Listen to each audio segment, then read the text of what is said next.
kita mulai ya. Ya, selamat malam ya buat kalian semua ya yang hadir malam hari ini.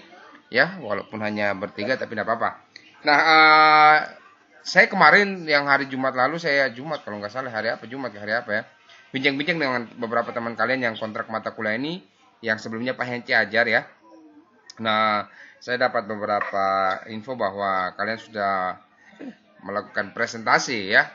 Nah, terus nanti ya kalian buat sesuatu, terus kalian presentasikan ya karya kalian, lalu mungkin teman kalian bisa ini. Nah, saya pikir itu sudah diajarkan. Nah, saya mungkin ajar materi untuk menyangkut ke arah grafisnya ya, yang tidak ini ya. Jangan ini untuk persiapan saja, sebenarnya hanya berkaitan ya. Nah, malam hari ini kita akan belajar tentang perancangan desain grafis ya. Jadi kalian kan sebelumnya sudah merancang ya dan sudah melakukan presentasi yang saya dengar sih ya gitu ya dari beberapa teman kalian. Tapi kita akan coba cek lagi, kita akan lihat apa tuh sebenarnya perancangan desain grafis. Kita lihat supaya ketika kalian merancang desain grafis lalu untuk mempresentasikannya juga sudah sangat mudah sekali ya. Kita lihat perancangan desain grafis. Saya coba share screen dulu ya.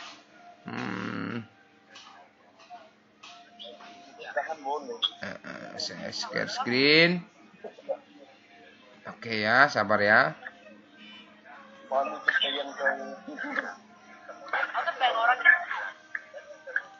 Oke, saya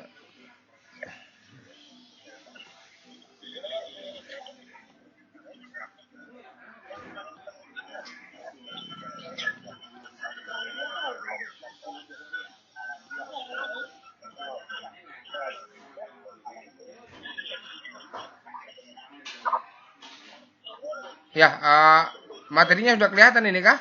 Sudah kelihatan materinya? Perancangan desain sudah? Oke ya. Nah, kemarin kan kalian sudah desain, lalu kalian sudah presentasi antar beberapa teman kalian ya, dan mungkin sudah dinilai oleh Pak Hence.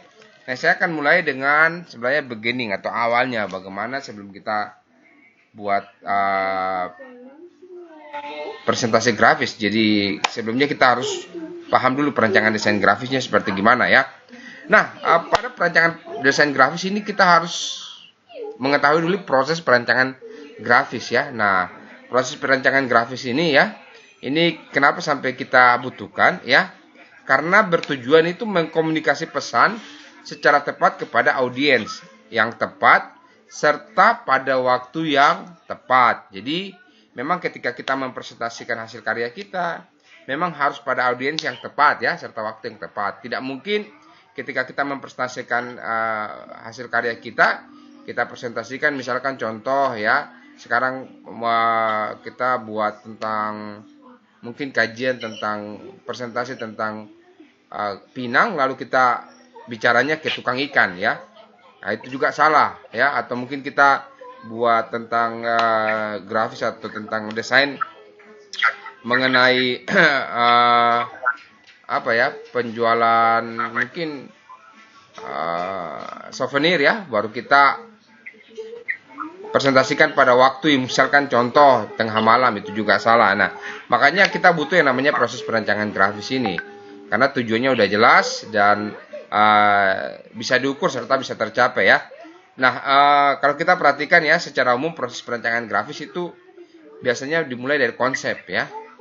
Nah, konsepnya mungkin seperti kita lihat, seperti yang ada pada gambar ya. Pertama itu ada konsep, itu tujuan dan umum ya, dan khusus untuk segmen yang dituju. Lalu ada media, pemilihan media dan mengenal ciri khusus media. Lalu setelah kita media, kita mengeluarkan ide ya. Jadi kita menentukan dulu ide apa yang cocok, yang akan dipertimbangkan untuk mencapai tujuan ya. Nah, lalu selain ide ya, biasanya kita udah punya ide, pasti kita harus punya data ya yang mendukung ide kita itu ya. Nah, data ini bisa berupa gambar, bisa berupa teks, suara dan lain-lain ya. Nah, setelah kita punya data, baru kita bisa visualisasikan ya. Artinya apa? Kita buat dia ya, kita bisa olah dia ya menjadi satu desain yang bagus ya. Nah, nanti ketika dipresentasikan udah matang ya. Nah, setelah udah divisualisasikan, dibuat, Nah, kita juga bisa buat dia dalam bentuk produksi ya. Nah, produksi ini juga bisa mungkin kita bisa buat dalam bentuk yang banyak, misalkan seperti gitu. Nah, contohnya seperti kalian ya, atau mungkin contoh seperti kalian pernah kemarin Yogi ya, Yogi punya karya itu, contoh misalkan dia mulai buat dari packaging produknya, lalu baju, lalu atributnya semua ya. Nanti tinggal dia presentasikan ya kepada mungkin konsumen ya. Nah, nanti konsumennya mau seperti apa, nanti tinggal langsung diproduksi ya. Seperti gitu ya. Itu proses dari perancangan grafis atau ya desain ya. Nah, kita lihat ya. Selanjutnya tentang konsep ya. Oke, nah ini kalau kita lihat konsep ini hasil kerja berupa pemikiran yang menentukan tujuan-tujuan ya, kelayakan dan segmen ya atau audiens yang dituju ya. Biasanya kalau kita dalam dunia industri kita sebut dia sebenarnya konsumen sih ya. Nah, karena ini bicara tentang audiens artinya orang yang kita lihat ya. Ya, yang kita tuju itu ya. Kalau sudah bicara tentang industri pasti ke konsumen larinya ya. Nah, konsep ini biasanya didapatkan dari pihak non grafis antara lain ekonomi, politik, hukum, budaya, dan lain-lain yang ingin menerjemahkan ke dalam bentuk visual. Artinya apa? Artinya ada beberapa hal yang di ekonomi, beberapa hal yang di bidang politik, hukum, dan budaya bisa kita satukan ya dalam satu konsep atau mungkin berbeda konsep ya. Nah, ini makanya perlu diterjemahkan ke dalam bentuk visual atau bentuk yang bisa kita lihat ya atau bisa kita mungkin nikmati ya. Nah, oleh karena itu desain grafis menjadi desain komunikasi visual karena dapat bekerja untuk membantu pihak yang membutuhkan solusi secara visual. Artinya adalah misalkan contoh ya pengusaha UKM ya, unit kerja masyarakat atau usaha kecil menengah ya, usaha kecil menengah ya. Itu kan terkadang mereka udah punya produk tapi tidak punya sesuatu yang bisa dijual ya. Ya dijual memang produknya tapi artinya brand itu tidak bisa dijual ya. Produk itu saya pikir banyak orang menelurkan produk contoh kayak macam ayam yang basisnya seperti KFC ya. Banyak tapi nggak punya brand ya, artinya nggak punya nama ya. Nah, di konsep inilah dibuatkan ya. Ya. Kita lanjut lagi setelah konsep. Agak lambat ya nih. Kenapa nih? Oke, setelah konsep ini ya, media ya. Nah, media ini ya, ini kriteria kesasaran atau segmen ya yang dituju ya. Jadi harus perlu studi kelayakan ya, media yang cocok dan efektif untuk mencapai. Ya. Terima Hadi. Terima Hadi saya terima Hadi. Ya, tunggu. Oke, Hadi sudah saya terima. Siapa lagi yang belum saya terima nih? Oke. Jangan dulu. Nggak masuk kuliah. Masih ada yang mau saya terima? Tidak ada? Saya lanjut ya. Oke, saya lanjut ya. Nah, kita lanjut masih di media ya. Nah, ini kita perlu kelayakan media yang cocok ya dan efektif untuk mencapai tujuan. Media ini bisa berupa media cetak, elektronik ya atau di luar ruang ya. Nah, contoh misalkan kalau kita buat satu produk yang mau kita presentasikan, contoh misalkan saya mau buat produk dari suatu unit usaha kecil menengah yang hasilnya contoh misalkan saya mau buat dia dalam bentuk goodie bag, tahu ya goodie bag itu yang dipegang ya. Nah, artinya saya harus merancang. Nah, merancang terus medianya apa? Nah, goodie bag ini kita bisa pakai medianya misalkan contoh menggunakan kertas ya. Jadi dia posisinya media cetak seperti gitu ya. Dan masih banyak yang lain ya yang bisa kita explore melalui media ya. Selain media kertas bisa juga media plastik ya, ada juga media botol ya. Lalu ada media yang di luar ya, luar ruangan misalkan tembok ya. Jadi kalau kita lihat misalkan ada mural-mural sebenarnya seseorang yang membuat mural itu ketika dia arahnya lari ke sesuatu yang basisnya nanti bisa dijual, it's okay ya, artinya dia bisa mempresentasikannya. Tapi kalau cuma basisnya dia hanya menyalurkan karyanya, artinya dia tidak perlu terlalu mempresentasikan hal tersebut. Jadi tergantung dari media yang kita inginkan ya. Lalu selanjutnya ya dalam proses ya desain tadi ya, kita perlu yang namanya ide. Jadi ketika kita mau mempresentasikan sesuatu ya, kita perlu ide ya. Nah, ide ini biasanya harus kreatif, apalagi kalian di bidang seni ya. Saya selalu sampaikan bahwa hidup di dunia seni itu sangat berat. Kenapa? Karena selalu harus memunculkan ide-ide yang kreatif ya. Kalau nggak ada ide-ide yang kreatif, susah, kita nggak bisa bertahan di dunia seni ya. Apalagi kalau kita perhatikan ya, ya saya mau sampaikan bahwa dunia ini udah sangat maju sekali. Jadi siapapun bisa akses internet dengan mudah. Di YouTube terlalu banyak hal yang bisa kita pelajari. Jadi apalagi kalau kita anak-anak SD, anak SMA, SMP udah mulai belajar yang namanya Photoshop dan sebagainya ya. Udah banyak, udah mulai arahnya ke arah anak-anak yang kuliah. Makanya kita harus terus lebih kreatif ya daripada yang lain. Nah, untuk supaya kita bisa kreatif, kita harus perlu yang namanya studi banding. Studi banding, jangan kita selalu berpikir bahwa ketika harus studi banding harus ke luar negeri, keluar provinsi ya. Studi banding tidak harus ke situ. Misalkan saya mau contoh, misalkan saya mau studi banding di sekitar tempat kita saja. Misalkan ada yang buat produk ya. Misalkan di Sintani ada yang buat produk ini, kita studi banding ke sana. Di Jayapura ada buat produk yang sama, kita studi banding ke sana. Jadi studi banding ini biasanya terkadang harus produk yang sama gitu ya.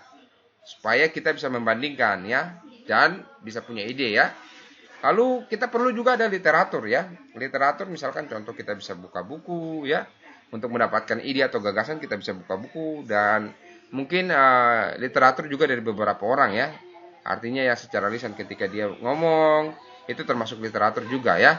Nah, lalu ada wawasan yang luas ya. Lalu ada diskusi-diskusi, wawancara ya. Supaya desain kita bisa lebih efektif ya. Nah, kadang-kadang ya ada orang yang untuk dapatkan ide tuh dia perlu sesuatu yang maksudnya gila ya, gila-gilaan ya. Mungkin terkadang dia harus mojok sendiri kah? Atau mungkin satu malam mungkin ya bertapa kah? Ya. Ada-ada saja yang namanya orang di bidang seni ya. Jadi memang sulit kita ukur kalau berbicara soal kreativitas dalam mencari ide atau gagasan ya. Nah, lalu selanjutnya tentang persiapan data ya. Nah, kalau data ini kita bisa cari ya, data ada yang berupa teks, ada yang berupa gambar ya. Nah, kalau data ini kan banyak ya. Di internet itu banyak data sekali. Nah, kita harus seleksi atau pilah karena tidak semua informasi atau data yang kita terima ya itu benar karena ya terkadang juga banyak hoax-nya ya atau banyak yang kurang tepat ya. Nah, perlu adanya filter ya. Nah, makanya data ini bisa berupa data yang informatif atau data yang estetis ya. Ya, data yang bersifat ada informasinya atau data yang bersifat misalkan ada di situ nilai seninya ya, estetis ya. Nah, lalu data informatif ini bisa berupa foto atau teks ya.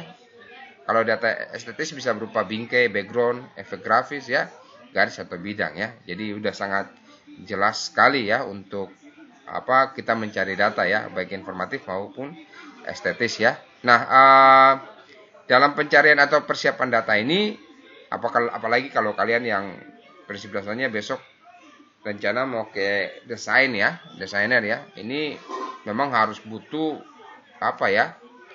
hal-hal yang bisa dapat menggabungkan data informatif dan data estetis menjadi suatu kesatuan yang utuh. Jadi ketika sudah jadi kesatuan yang utuh, ya udah punya karya yang bisa siap kalian presentasikan ya.